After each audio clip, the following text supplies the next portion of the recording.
My stepfather erased me from all family photos after Mom died because I reminded him of his failure. His shock was incredible when I showed up to his retirement party.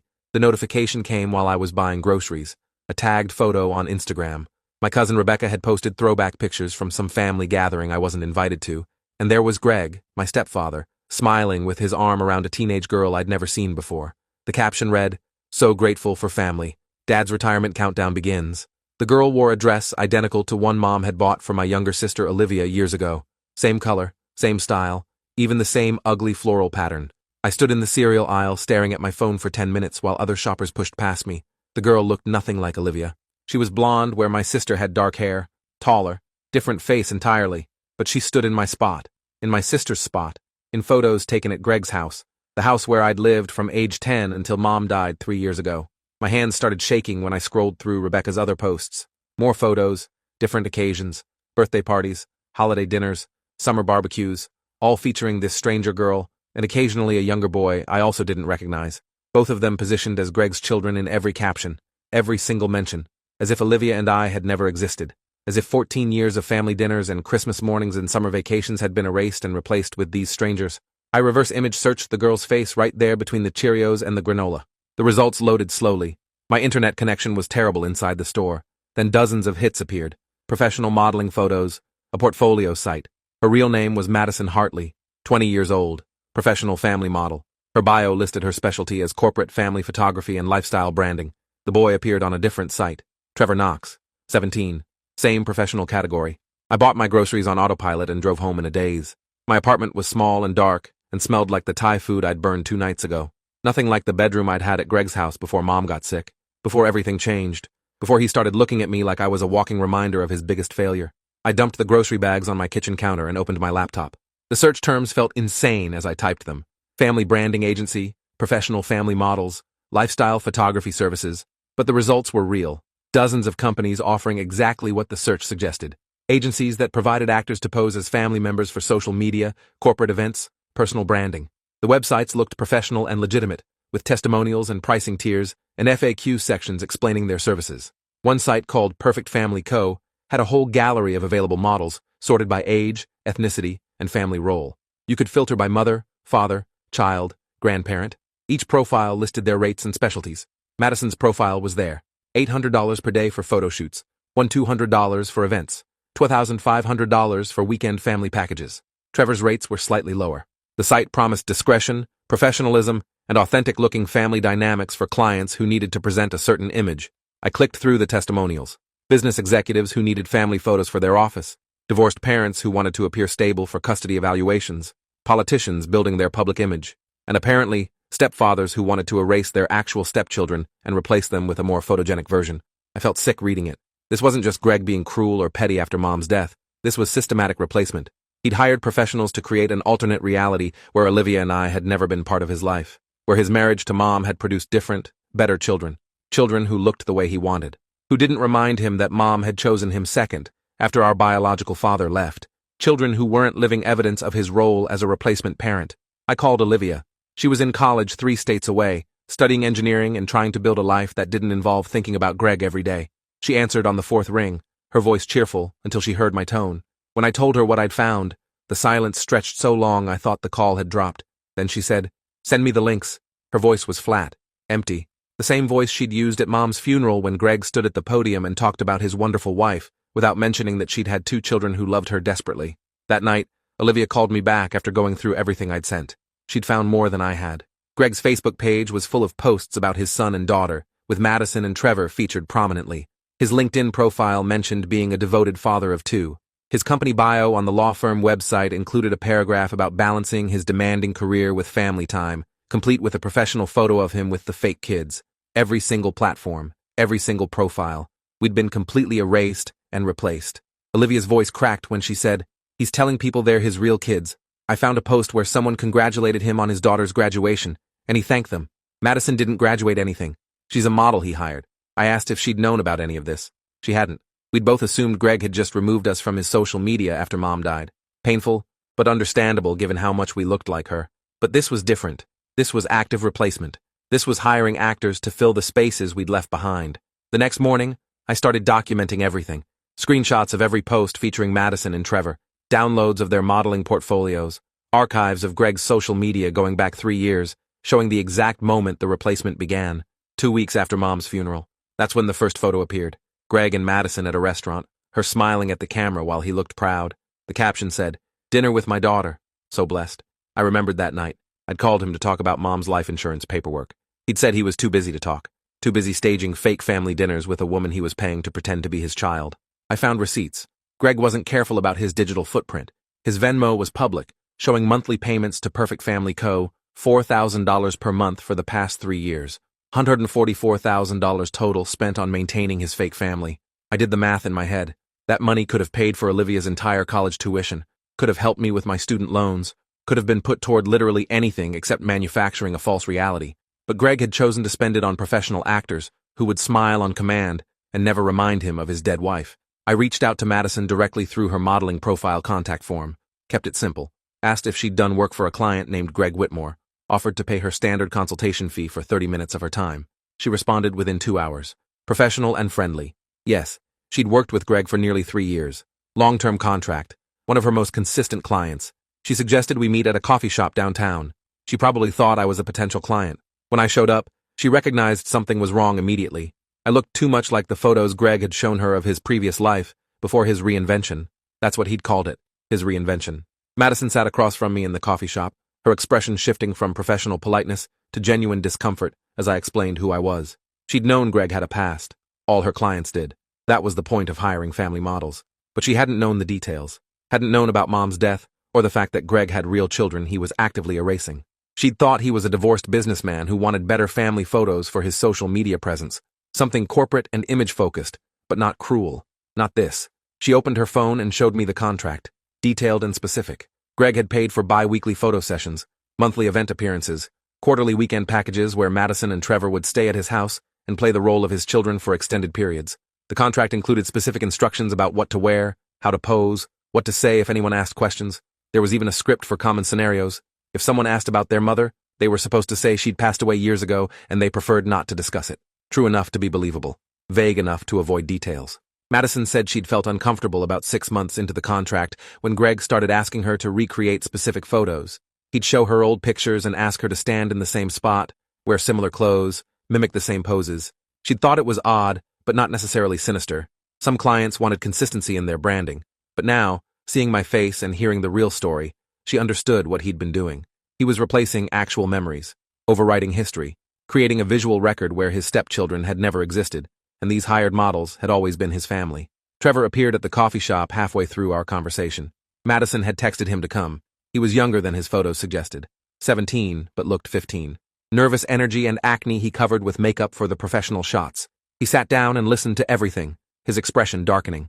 When I finished explaining, he said, he made me call him Dad during the weekend packages. Said it added authenticity if neighbors overheard us. The casual cruelty of it hit me hard. Greg had hired a teenage boy to call him Dad, while his actual stepson lived in a crappy apartment across town, working 2 jobs to afford rent and student loan payments. Trevor continued talking, his voice getting quieter.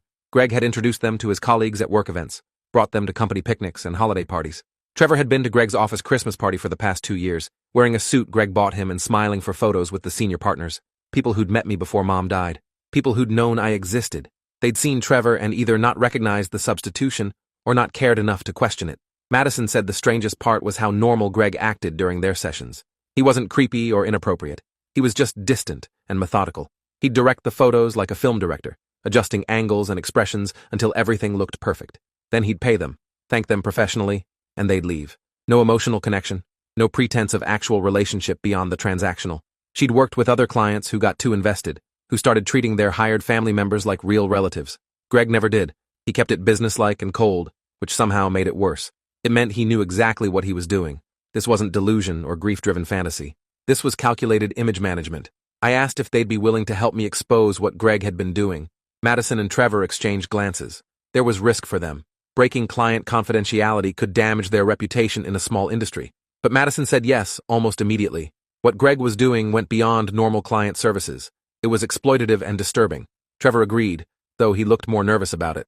They both understood that staying silent would make them complicit in something cruel. That night, I created a folder with everything I'd collected. screenshots of Greg's social media posts featuring Madison and Trevor, paired with their actual modeling portfolios showing their real names and professional categories, copies of Venmo receipts showing payments to Perfect Family Co., photos of me and Olivia from before Mom died, proving we existed and weren't just some story I'd invented. The contrast was stark and undeniable. Greg had spent 3 years and $144,000 building a fake family to replace us. I sent the folder to Rebecca with a simple message asking if she'd known the kids in her photos weren't actually Greg's children. She called me within 10 minutes, her voice high and shocked. She'd had no idea. Greg had introduced Madison as his daughter at family events. Rebecca had met her 3 times. They'd had conversations about college and career plans. Madison had played the role perfectly because that's what she'd been paid to do. Rebecca said other relatives had commented on how different Madison looked from me, but Greg had laughed it off, saying she took after his side of the family. People had accepted it because why would anyone question something so bizarre? Who would assume someone was hiring professional models to fake their family? The explanation was too weird to occur to anyone, so they'd just accepted the surface reality and moved on. Rebecca was furious, not just at Greg, but at herself for not seeing it. She started calling other family members. Within 2 hours, my phone was exploding with messages. Aunts, uncles, cousins who'd all met Madison and Trevor at various family functions. All of them had believed the performance. My Uncle Dennis, Mom's brother, called me directly. His voice was shaking with rage. He said he'd given Madison a birthday card with $50 inside at Greg's 4th of July barbecue last summer. He'd hugged her and told her how proud Mom would be of the young woman she'd become. The memory made him feel sick now. He'd been manipulated into showing affection to a stranger while Greg watched and smiled, knowing the entire interaction was built on lies. Dennis wanted to drive to Greg's house immediately and confront him. I told him to wait. We needed to do this right. Confronting Greg privately would give him a chance to spin the story, to claim it was a misunderstanding or a coping mechanism for grief. We needed public exposure. We needed his colleagues and friends and everyone who'd seen those photos to understand what he'd actually done, because this wasn't just about me and Olivia being erased from family photos. It was about Greg constructing an elaborate lie and forcing dozens of people to participate without their knowledge. Everyone who'd liked or commented on his posts. Everyone who'd met Madison and Trevor at events. Everyone who'd congratulated him on his beautiful family. They'd all been unwitting actors in his manufactured reality. I spent the next week gathering more evidence. I found the business that had taken Greg's professional family photo, the one on his law firm website, called them pretending to be a potential client interested in similar services. The photographer confirmed they'd worked with Perfect Family Co. before. It was becoming more common, he said. People wanting their professional image to include family elements without the complications of actual family dynamics. He didn't see anything wrong with it. Just another service in the age of personal branding. I recorded the conversation. I found Greg's retirement party information through his law firm's public events page. Big celebration planned at an upscale hotel downtown. 300 guests. Cocktail hour followed by dinner and speeches. The firm's managing partners would be there. Judges Greg had worked with. Clients, colleagues, all the people he'd spent 30 years building relationships with. The event page included a note saying family was welcome and encouraged. I wondered if Greg had already hired Madison and Trevor to attend, if he planned to parade his fake children in front of everyone one last time, before retiring to whatever life he'd imagined for himself, a life where his failure as a stepfather didn't exist because the stepchildren themselves had been edited out of history. Olivia flew in 4 days before the retirement party. We met at my apartment and went through everything together. She'd been doing her own research. Found online forums for children of remarried parents discussing similar experiences. Not the hired models part, that seemed unique to Greg, but the erasure. The way step-parents sometimes tried to rewrite history after their spouse died, removing evidence of the stepchildren's existence because it complicated their narrative. One woman shared how her stepfather had literally painted over her face in family portraits hanging in his house. Another described finding all her childhood photos in a dumpster. The cruelty varied, but the pattern was the same. Stepchildren as inconvenient reminders of previous lives. Evidence of loss and change that some people would rather eliminate than integrate. Olivia had also found something I'd missed. Greg's dating profiles. He was on 3 different apps, all with carefully curated photos, showing him as a successful, active, family-oriented professional. Madison and Trevor appeared in several pictures. Beach vacations, hiking trips, casual dinners, all staged, all purchased. His bio mentioned being a devoted father whose children were his greatest pride. Women had responded. Olivia had created a fake profile and matched with him to see the full extent of his deception. He told her his daughter was studying pre-med and his son was a talented athlete. Complete fabrications built on rented people. The night before the retirement party, Madison and Trevor met us at a restaurant to finalize the plan. They'd both taken the day off from other commitments. Madison had even turned down a $2,000 job to be available. She said what Greg had done kept bothering her. She'd talked to other models in the family branding industry, and while most of their work was innocuous, corporate image stuff, or divorced parents trying to look stable, Some had experienced similar situations, clients using their services to erase real families, to create false histories. The industry had no ethical guidelines, no oversight, just transactions between people with money and people willing to play, pretend. Trevor was quieter but equally committed. He'd been bothered by the dad thing from the start. His own father had died when he was 12. Having Greg make him use that word for money had felt like a betrayal of his real father's memory. He hadn't fully processed those feelings until I showed up and gave context to what he'd been participating in. Now he wanted to make it right, or as right as possible given the circumstances. The plan was simple. We'd all attend the retirement party. Madison and Trevor would arrive first, exactly as Greg expected. They'd take their places as his devoted children, smiling for pre-event photos and greeting guests. Then Olivia and I would show up. We'd walk in together, dressed well, looking like we belonged. We'd approach Greg during the cocktail hour, before the formal program started when the room was full, but not yet seated. We'd have the confrontation in public, where witnesses could see and hear everything, where Greg couldn't control the narrative or retreat into privacy. Madison and Trevor would confirm their roles as hired models. We'd present the evidence, the receipts and contracts and before and after photos, and we'd let everyone there understand what Greg had done. The hotel ballroom was elegant and expensive. Crystal chandeliers, white tablecloths, a bar set up in one corner, and a small stage at the front for speeches. Olivia and I arrived 30 minutes into the cocktail hour. The room was already crowded with Greg's professional network. We stood in the doorway for a moment, scanning the crowd. I spotted Greg immediately. He was near the bar, talking to a group of older men in expensive suits, senior partners from his firm, probably. Madison stood beside him, playing her role perfectly, laughing at appropriate moments, touching his arm affectionately. Trevor was a few feet away, talking to someone else but still within Greg's orbit. The perfect fake family, performing for the last time. Olivia grabbed my hand. Her palm was sweating. Mine too.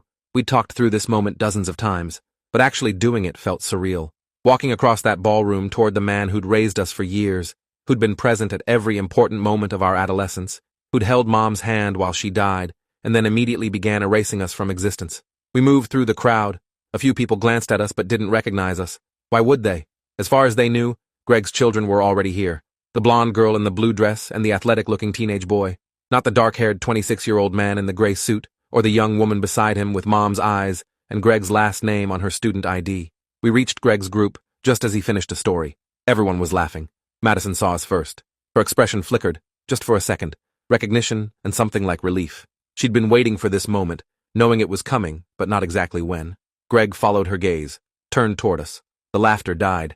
His face went through several expressions in rapid sequence. Confusion at seeing strangers approach, then recognition, then something harder to define. Fear, maybe, or calculation. His mind working through scenarios, trying to figure out what we wanted and how much damage we could do. I spoke first, loud enough that the people around us could hear. "Hello, Greg. Been a while?" He recovered quickly. That lawyer training. He smiled, but it didn't reach his eyes. "Daniel? Olivia? What a surprise. I didn't know you were coming." His tone was carefully neutral. Polite, but not warm. Acknowledging our presence while minimizing it. Treating us like distant acquaintances who'd shown up unexpectedly, not the children he'd raised for over a decade. Olivia stepped forward. "We wanted to celebrate your retirement. After all, you were our stepfather for 14 years. Raised us after our dad left. Married our mom. Lived with us until she died. Seems appropriate that we'd be here." Her voice carried. People were turning to look now. The mention of us being his stepchildren was causing visible confusion. Heads turning toward Madison and Trevor, then back to us, trying to reconcile the contradiction. Greg's smile tightened. "Of course. I appreciate you coming. Madison, Trevor, these are my former stepchildren. Daniel and Olivia." The way he said former was deliberate, creating distance, suggesting our relationship had expired along with Mom's life. Madison didn't play along. She looked at Greg steadily and said, "Actually, I'm not your daughter. My name is Madison Hartley. I'm a professional family model. You hired me through Perfect Family Co. 3 years ago to pose as your child for photographs and events." The silence that followed was absolute. Even the background music seemed too loud. People stared. Greg's face went pale, then red. He opened his mouth but nothing came out. Trevor stepped forward too. "I'm Trevor Knox, also a hired model. Mr. Whitmore has been paying us $4,000 per month to pretend to be his children. We've attended numerous events in that capacity, including several at this firm." His voice shook slightly, but he kept going. "We didn't know until recently that he had actual children he was replacing. We thought we were just helping with his professional image. When Daniel contacted us and explained the situation, we agreed to help expose what's really been happening." I pulled out my phone, started showing people nearby the folder I'd prepared. Screenshots of Greg's social media posts with Madison and Trevor, paired with their modeling portfolios, Venmo receipts, the contract from Perfect Family Co., photos of me and Olivia with Mom and Greg from years ago, proving we existed and weren't fabricating our relationship to him. People crowded around to look. Someone took my phone and started scrolling through themselves. Gasps and muttered conversations. One of the senior partners from Greg's firm pushed forward, distinguished-looking man in his 60s. I recognized him from the firm website. Managing partner. He looked at the evidence on my phone, then at Greg. Is this true? You hired actors to pose as your family? Greg finally found his voice. This is a private matter, family business. It has nothing to do with my career or my work at this firm. But the managing partner wasn't having it. You've brought these actors to firm events for 3 years, introduced them to clients, to judges. You've used them as part of your professional image. That makes it very much our business, especially if you've been misleading people about your personal life in ways that affect your credibility. Other people were pulling out their phones now, searching for Greg's social media, finding the posts with Madison and Trevor, comparing them to the evidence I was showing. The reality was unavoidable and undeniable. Greg had constructed an elaborate deception and maintained it for years, involving dozens of unwitting participants. A woman I didn't recognize spoke up. I'm a family law attorney. I've worked with Greg on several custody cases. He's represented himself as an experienced parent with 2 well-adjusted children. I've seen photos of these kids in his office. Was everything he told me about parenting experience a lie? Greg tried to respond, but she kept talking. How many cases did you work on using fraudulent personal credentials? How many times did you present yourself as someone you're not to gain clients' trust? Rebecca appeared from somewhere in the crowd. She'd been invited to the party as family. Now she stood beside me and Olivia, making our relationship to Greg undeniable. These are my cousins, she said loudly. Their mother was my aunt. Greg married her when Daniel was 10 and Olivia was 6. He raised them. He was at their school events. He walked Olivia down the aisle at her 8th grade graduation because her real father wasn't there. He was their parent in every meaningful way until their mother died, and then he erased them and hired these actors to replace them.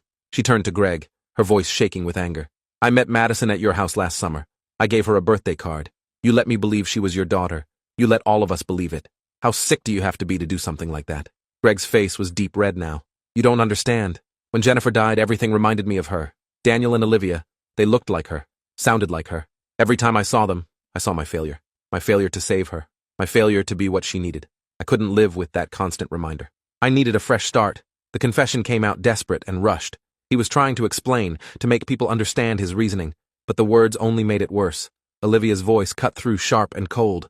So you hired actors to replace us, spent $144,000 over 3 years to create a fake family, rather than deal with your grief like a normal person.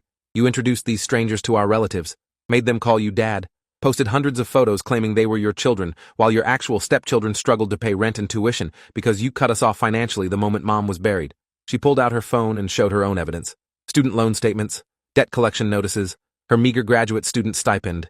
I'm eating ramen for dinner most nights while you spend thousands of dollars per month on Instagram content. Daniel works 2 jobs to afford his apartment. We both loved mom. We both grieved. But we didn't have the luxury of hiring replacement family members to make ourselves feel better. The managing partner pulled Greg aside, spoke to him in low, urgent tones. I couldn't hear everything, but phrases carried. Ethical violations. Client trust. Firm reputation. Greg was arguing back, but weakly. His carefully constructed world was collapsing in real time. People were leaving the party. Not everyone, but enough that the exodus was noticeable. Guests who'd come to celebrate were instead witnessing something ugly and uncomfortable. They collected their coats and left with muttered excuses. Others stayed, fascinated by the drama or too invested in Greg's downfall to leave before seeing how it ended. Madison approached Olivia and me. Tears were running down her face, ruining her professionally applied makeup. I'm so sorry. I didn't know. I swear I didn't know what this was really about. I thought I was just helping someone with their image. I didn't understand I was helping erase real people. Olivia hugged her. Actually hugged the woman who'd been hired to replace her. Because Madison was a victim in this too. A young woman trying to make money from modeling who'd been manipulated into participating in something cruel without understanding the full context. Trevor stood nearby, looking miserable and young. He kept apologizing under his breath. I told them both it wasn't their fault. They'd been hired to do a job. They'd had no reason to question their client's motives. The blame sat entirely with Greg, who'd conceived and funded this entire operation, who'd looked at his grieving stepchildren and decided they were problems to be eliminated, rather than people to be supported. Greg's phone rang. He answered it, listened for a moment, then his face went gray. When he hung up, he looked at the managing partner. That was Henry from the ethics board. Someone already called them. They want me to come in for a meeting next week. The managing partner nodded. I imagine they do. I imagine we'll be having our own conversations about this. Your retirement party is over, Greg. I think you should leave. The ballroom was half empty now. The people remaining were mostly gawkers, or people personally invested in seeing Greg face consequences. Family members. Colleagues who'd suspected something was off about his perfect family photos. A few friends of mom's who'd come to support us, once they understood what was happening. Greg looked around at the ruins of his celebration, at the hotel staff standing awkwardly near the door, at Madison and Trevor, who'd been his paid family and were now witnesses to his deception, at Olivia and me, the children he'd tried to erase. He didn't apologize, didn't try to explain further. He just walked out, shoulders hunched, looking smaller and older than he had when we'd arrived. Rebecca hugged us both. Other relatives came forward, Mom's friends, people who'd known us as children and lost touch after she died. They'd assumed Greg had kept us close. Learning the truth was shocking. Several people offered help, job connections, places to stay if we needed them, practical support from people who felt guilty for not noticing sooner. Madison gave us her contact information, said if we needed her to testify to anything, make any statements, she would. Trevor did the same. They both seemed desperate to make amends for their unknowing participation. I told them we'd likely need their statements if Greg's firm or the bar association investigated. They both agreed immediately. The hotel manager approached and asked if we wanted to continue with the dinner portion of the event. The food was prepared. Some guests were still here. Olivia looked at me. I looked at the remaining people in the ballroom. Extended family, Mom's friends, people who'd cared about us and been cut off by Greg's erasure campaign. I told the manager yes, we'd have dinner. A celebration not of Greg's retirement, but of truth finally coming out, of fake families being exposed and real relationships being acknowledged. The meal was strange and somber, but not unpleasant. People shared memories of Mom, asked us about our lives now, made genuine efforts to reconnect. Madison and Trevor stayed too. They seemed uncertain whether they should, but we insisted. They'd been part of this story whether they wanted to be or not. They deserved to see how it ended. Over the next week, the story spread. Not nationally viral, but locally explosive. Greg's law firm announced he was retiring immediately, effective the day of the party. No gold watch, no plaque, no celebration of his 30-year career. Just a brief statement about his departure and the firm's commitment to ethical standards. The Bar Association opened an investigation. Madison and Trevor provided sworn statements about their work for Greg. I testified about the erasure and replacement. Olivia submitted evidence of the financial abandonment that had started the day after Mom's funeral. Other family models came forward. Not many, maybe a dozen total, but enough to show that Perfect Family Co. and similar services had been involved in other erasure situations. Parents hiding their actual children while presenting manufactured ones. The industry had operated in an ethical gray zone, and Greg's exposure forced some uncomfortable questions about what services should be legal versus what was technically allowed but morally reprehensible. Perfect Family Co. shut down 3 months later. Madison and Trevor both left the family modeling industry entirely. Madison went back to school. Trevor focused on his regular teenage life. They'd both been traumatized by understanding how their work had been used. Greg lost his license to practice law. The Bar Association found that his misrepresentation of his family situation constituted ethical violations, particularly in cases where he'd used his supposed parenting experience to gain clients' trust. The ruling was detailed and harsh, citing not just the deception, but the systematic nature of it and his willingness to involve others unknowingly in his fraud. He appealed. Lost. Olivia and I didn't attend any of the hearings. We'd said what we needed to say at the retirement party. The rest was just procedural consequence. We'd already gotten what we came for. The truth acknowledged publicly. Greg's manufactured reality destroyed. Our existence confirmed and validated in front of everyone who'd been shown the fake version of his life. I still have the folder of evidence on my phone. I look through it sometimes, not because I enjoy reliving the situation, but because it reminds me that what happened was real. That I didn't imagine Greg's cruelty or overreact to normal grief-driven distance. He spent $144,000 in 3 years creating an alternate reality where Olivia and I never existed. That level of deliberate erasure requires documentation, requires proof, because it's so bizarre that without evidence, people struggle to believe it happened. Madison and I get coffee occasionally. We have a strange friendship born from trauma and manipulation. She understands what it's like to be used as a tool in someone else's psychological warfare. I understand what it's like to be erased and replaced. We compare notes on rebuilding our lives after Greg, after learning that family can be a performance purchased by the hour, and that some people would rather pay for comfortable lies than face uncomfortable truths. Olivia graduated with her engineering degree. She got a job at a firm 3,000 miles from Greg's city. She needed that distance, needed to build a life somewhere that held no memories of him or Mom or the years we spent trying to be good enough stepchildren to earn his continued care. She calls me every week. We talk about normal things now, work, dating, student loans. We rarely mention Greg.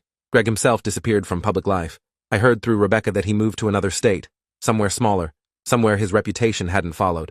He's not practicing law, probably can't, without a license. I don't know what he does now and don't particularly care.